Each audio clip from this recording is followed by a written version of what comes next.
अच्छा। अभी ये समंदरी इंटरचेंज पर हम उतरे और नीचे ये देखते ना, ये पाइप, ये किसी भी हादसे का ये सबब बन सकता है। यासर भाई आए आगे।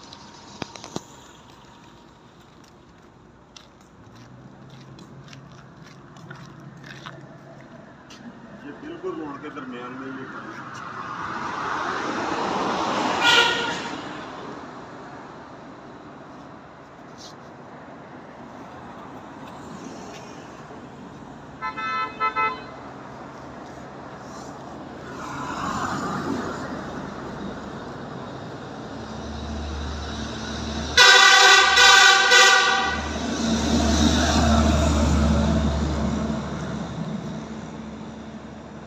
बस इतने ठीक है।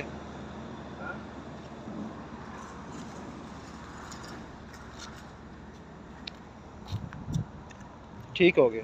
नुकसान तो नहीं होगा इधर?